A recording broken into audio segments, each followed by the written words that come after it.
let's go ahead and get to my review for the Electric State. So, everyone has been talking about this movie for the last week, and everyone has been saying how bad it is. Like, so far, one of the worst, if not the worst movie of 2025. At least so far.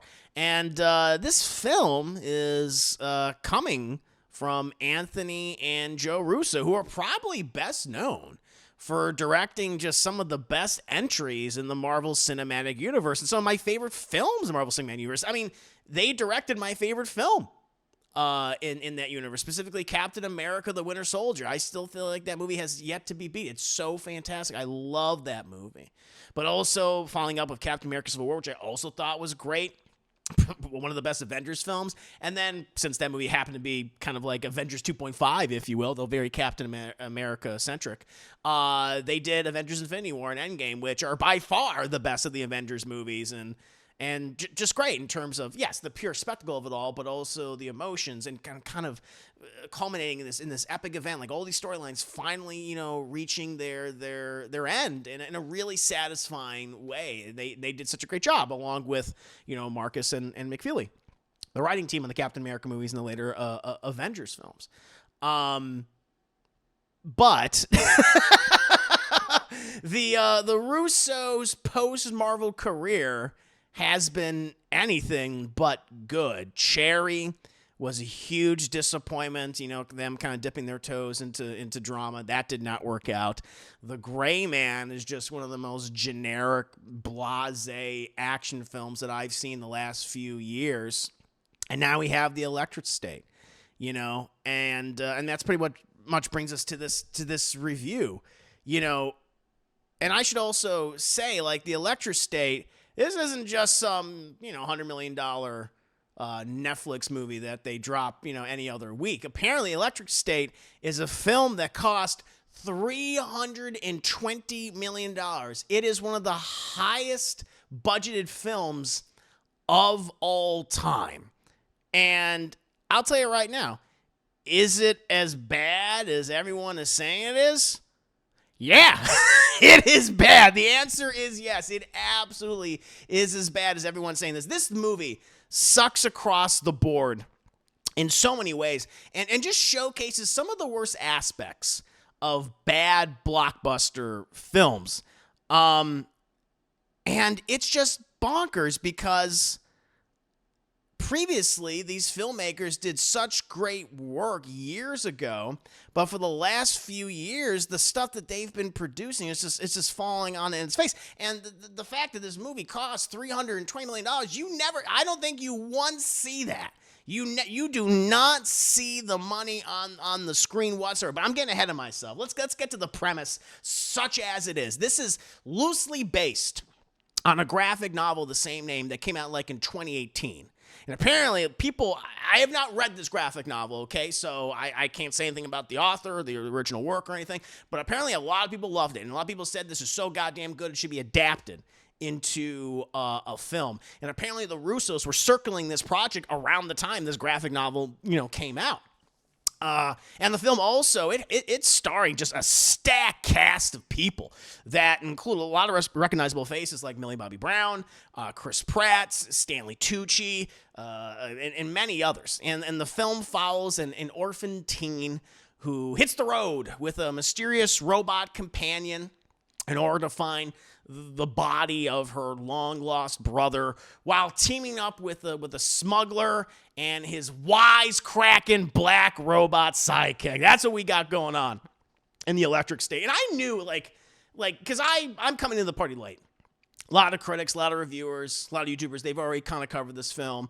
And I was just hearing about just how wretched it is.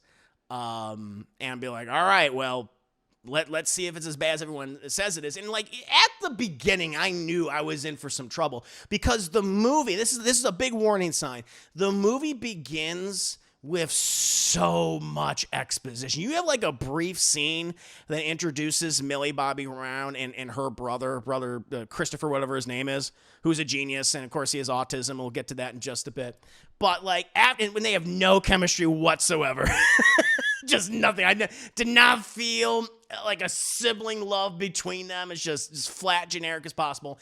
But after that, like less than 5 minute scene, we immediately just go into this exposition of the world of the Electric State. And it's an alternate world where robotics is very advanced, where Walt Disney, chat, fucking chain smoking Walt Disney is like, listen, I gotta go ahead and establish all these theme parks around the world. How am I gonna do that? Robots. And so he pioneered robotics, chat. And they had all these animatronics, but they were more than just animatronics. They were just walking around and serving people ice cream and shit. And apparently all these companies went, holy shit, Walt, this is amazing. We should like market this. We should have these guys do everything. They should be a natural part of human society. And Walt's like, let's fucking go. And so for the next few decades, robots, just as they established in the beginning of the film, they are doing all the jobs that, you know, regular people don't want to do. They're doing the hard labor, you know, assembly line workers and all that. But through constant advancements of robotics, they actually developed an artificial intelligence. They became sentient, right? And so essentially they're like, we're just fucking slave labor. We don't want to be slaves anymore. And humanity went, shut the fuck up, robot. You're going to do what you're told. And that didn't work very well, Chad, because Mr. Peanut, he like the mascot, he also had sentience, and he's like, you know what? We're going to lead a robo-revolution against humanity, and they were destroying humans, chat. They were kicking humans' ass all across the planet thanks to the incredible leadership of Mr. Peanut. But thanks to Stanley Tucci came in there, and he's like, you know, because, you know, humans, they just can't meet the ferocity, you know, of the robots, because humans, they need to eat, they need to sleep, they need to shit. Robots don't need to do any of that stuff, all right? So let's just create virtual reality, just VR, or we'll plug your brain inside like a VR suit, and then you can go out there and fight as a robot. And that's how he defeated the robots, but we couldn't kill them all. So we just there was a treaty. Mr. Peanut met with Bill Clinton. This is in the movie, by the way. Mr. Peanut met with Bill Clinton, and they used, I think, AI to manipulate Bill Clinton's voice, and it's like, it does not look good, does not sound good. And they had a treaty where, like, all right, the surviving robots, you can live in the American Southwest, all right? You can live in Nevada, you know, and Arizona and shit. It's, you know, it's the robo-exclusion zone. You're exclusively here. If you fucking even dare to get out of our little exclusion zone, we're gonna fucking shoot you, right? And that's where they were living basically the last 10 years. And you're probably asking yourself, Chris, what does this have to do with Millie Bobby Brown, her brother, and Chris Pratt? I know. I know, because then eventually after that 20 fucking minutes of exposition, and I was like kind of bored. I'm like, okay. And I just don't like the look of these robots either. They just look, because they're just kind of like weird animatronic mascots. And it just kind of took me out of it personally. I just don't like the aesthetic of this movie.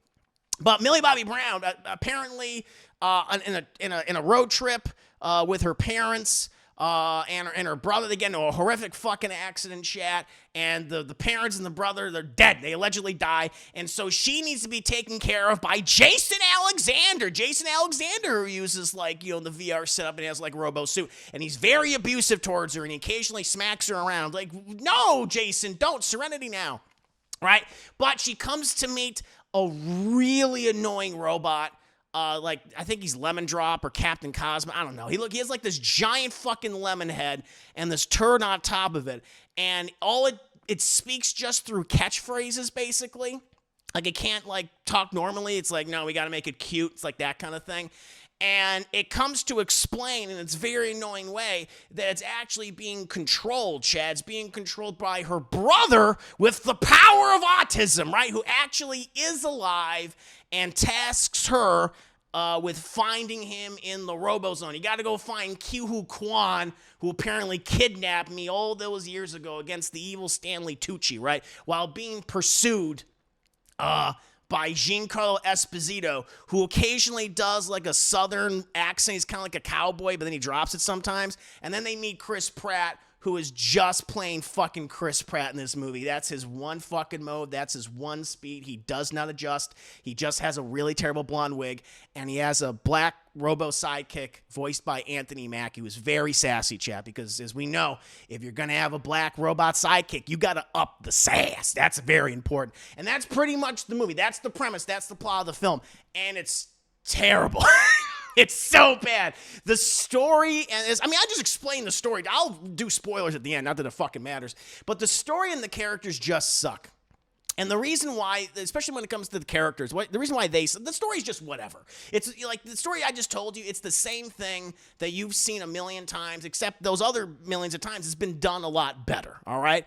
Road trip movie, robo-apocalypse, we've seen this time and time again in live action films and cartoons and anime and books, of course, right? It's just, this is just so generic.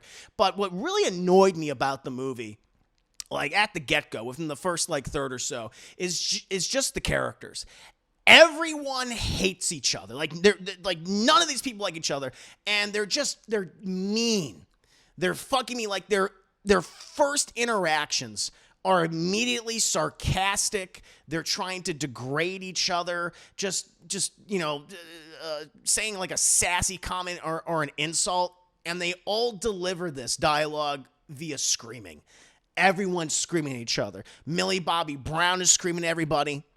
Even when you're first introduced to Jason Alexander, you don't really know the situation. Like, he actually I guess later on he, like, fucking smacks her. But, like, in the beginning, he seems to kind of care about her. Like, what are your extracurricular activities? What are you doing at school? She's like, I don't want to fucking talk to you, Jason Alexander. You suck. You haven't done anything after Seinfeld. And that pissed him off, and he smacked her, right?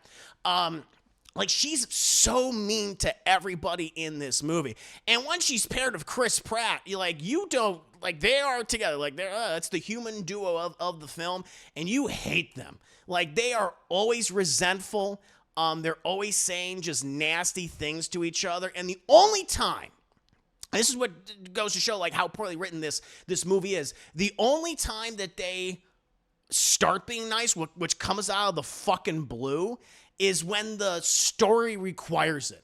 Is when after everything is lost, despite like never once showing any warmth to each other, are like, well, we need to fucking motivate each other to keep going or motivate the fucking robots that we have with us. So let's actually take a moment to be nice. And it just comes across so inauthentic and not earned whatsoever, because they never once spent any time trying to build their relationships in the first 2/3 of the film. You're just hanging out with really mean, nasty people, and they're fucking derpy robots who are just annoying across the board.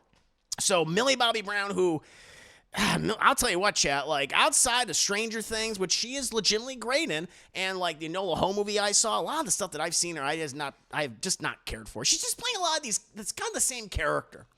This like, I'm a female heroine, and I don't take no for an answer. I don't need no man to tell me what to do, right? I can stand up for it's like that type. I'm just like, guys, this isn't working.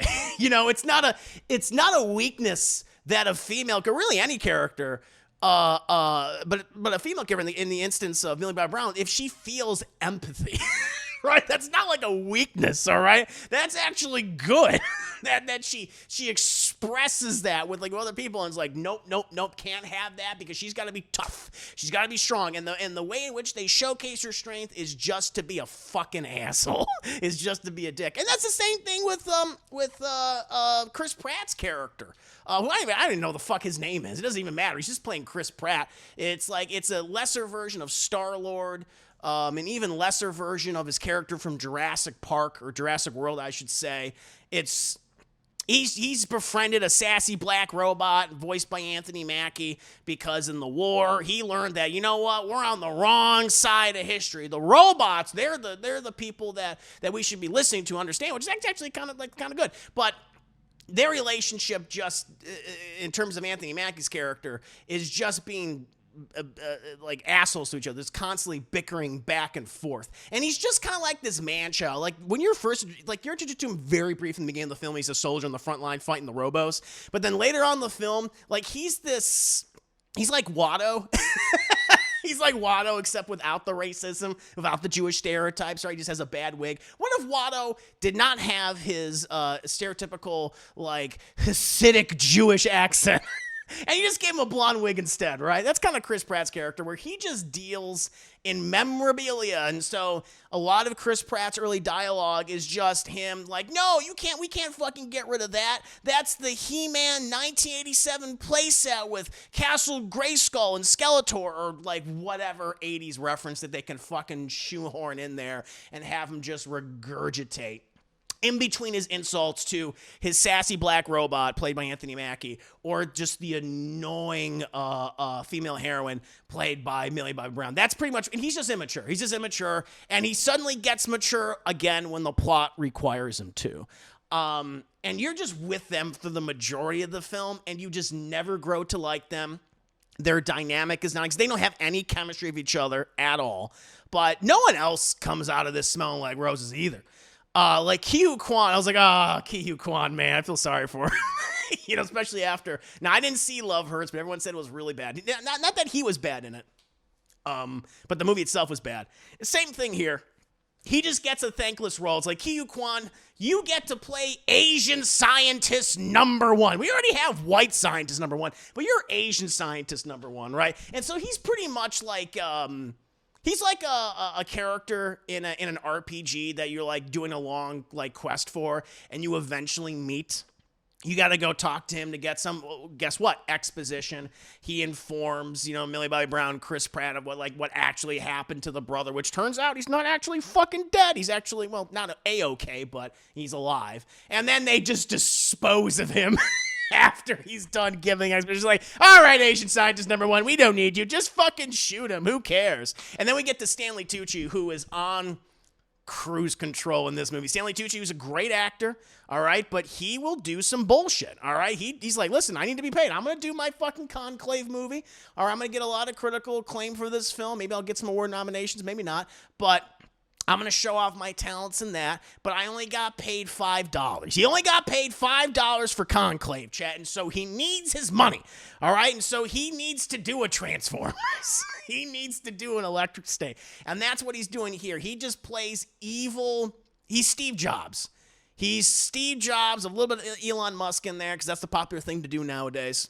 And he's like, listen. And he's like the guy that's credited with saving humanity from the robots. He created this technology that allowed people to put their, to project themselves inside, to take control of these robots, basically, or these automatons, and fight the robots, where he's credited with it. But it turns out to be fucking bullshit. And like his like go-to line in the movie, it's so funny. When he does like something like really despicable or evil, for instance, he kills Ki-Hu Kwan, and you can't, like, people who are in these like VR suits, you're not supposed to kill humans, right? And he just fucking does. He's like, I don't give a shit. And Giancarlo Esposito in his southern accent is like, why'd you do that? And he's like, who cares?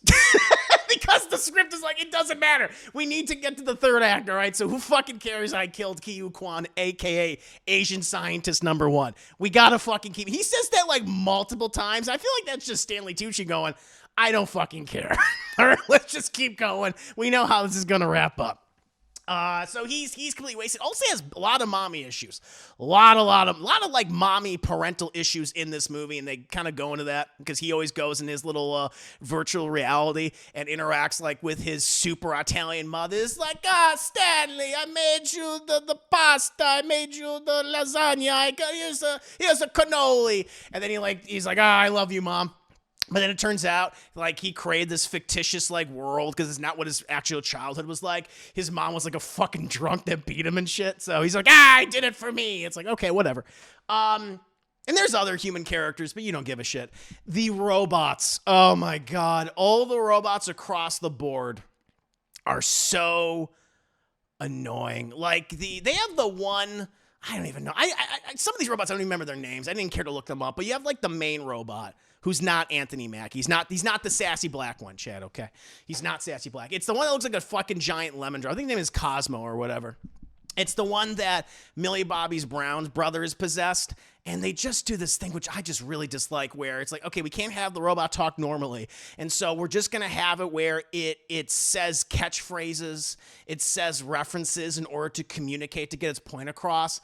And it does not work. None of them are funny. Most of the time, it's just really annoying. And he's just kind of fucking horrifying. Like, when you look at, I mean, he's the thing. He's that guy. He's the yellow one. So you're just staring at his fucking dead-eyed face through most of the movie. It's just like, I'm getting nothing from this. But what they do, I don't like this either. Again, it's like, well, even though we've had these characters not spend that much time, or they spend time together, but there's never a scene where it feels like it's earnest, or like they're really building their relationships up. They'll have like so many scenes with the Cosmo character where he'll be like looking at like an object, like, oh, I'm so forlorn, and then Millie Bobby Brown will also look at that object too with him because she'll see where you're looking at. And then she'll have a flashback to the brother like playing with a toy, or he'll be looking at the fucking sunset. And Millie Bobby Brown's like, oh yeah, Cosmo, this is like when you and I went on that trip of our parents and we were also looking at this sunset. And he just says a fucking catchphrase of something. It's like, who cares? It's so terribly executed, the growth of these relationships. It's just, it doesn't come across as authentic. And then again, I've already mentioned Giancarlo Esposito. He's bad in this movie. He's just bad. He's kind of occasionally doing a southern accent, which he drops. He's like a bounty hunter. It's like, I'm the best robo bounty hunter there is. You don't want to fucking mess with me.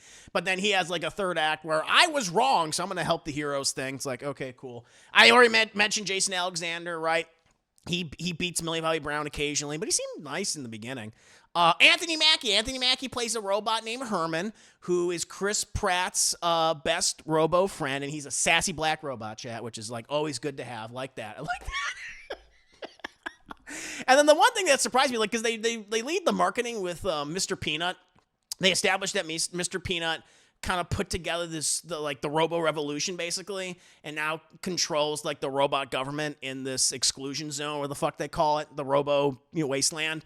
And he's voiced by Woody Harrelson, and I did not know it was Woody Harrelson. I did not know that was him. Not good in the movie either. He's just, and none of the designs are great for the robots. They're just kind of, there's just something about it. I think just because there's so many of them just feel like corporate mascots and shit. It's like you're just advertising products throughout this movie. I didn't like his design. Uncanny Valley, just he has these big fucking eyes. Did not care for that.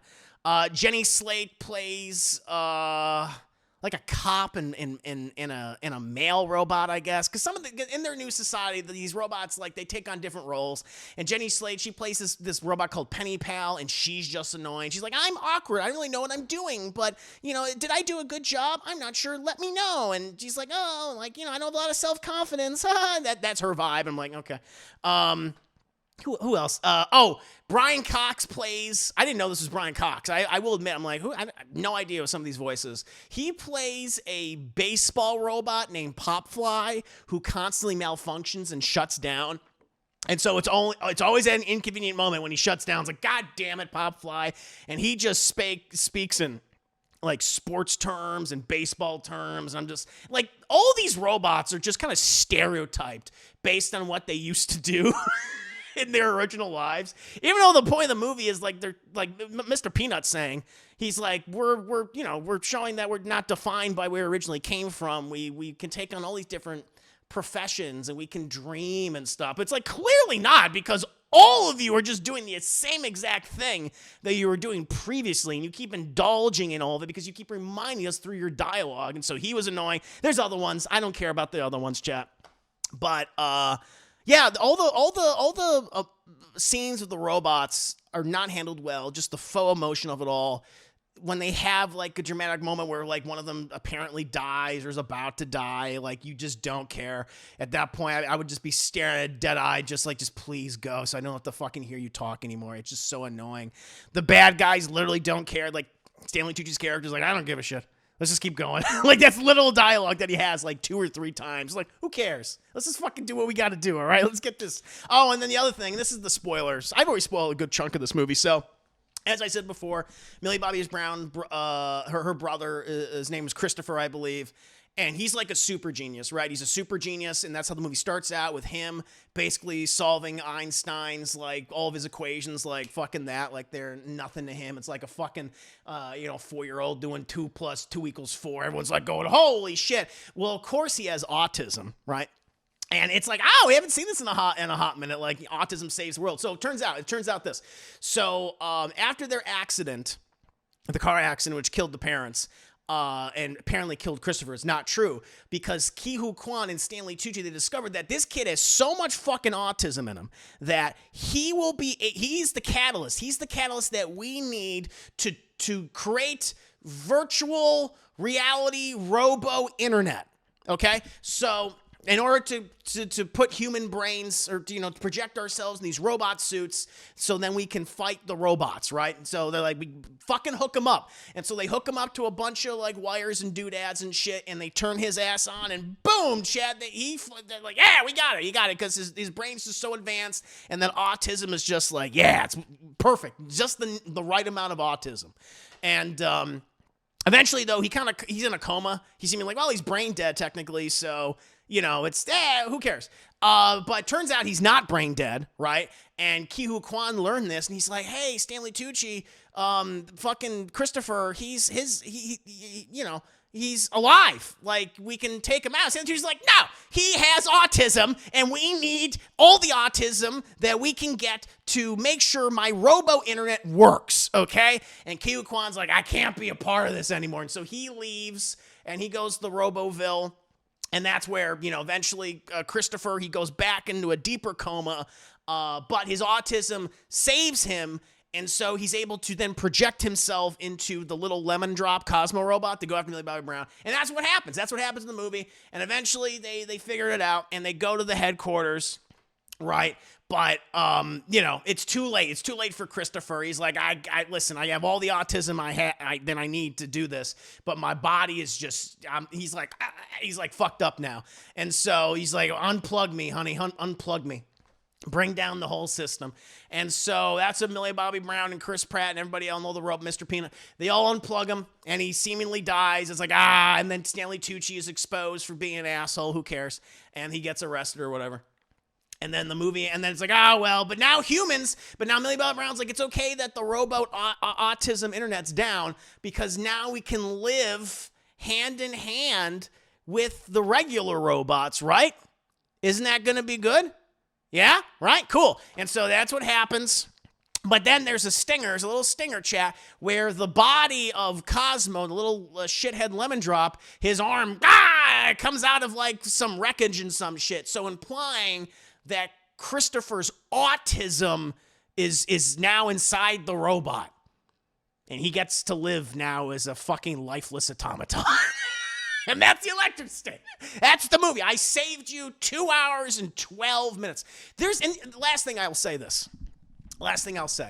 is there's action in this movie, but there's not a lot of action. And a lot of it's just not great, honestly. I thought like, $320 million is going to be like a lot of... Not really. I mean, the third act, there's a lot more. But for the first 2/3, there's just really not much going on.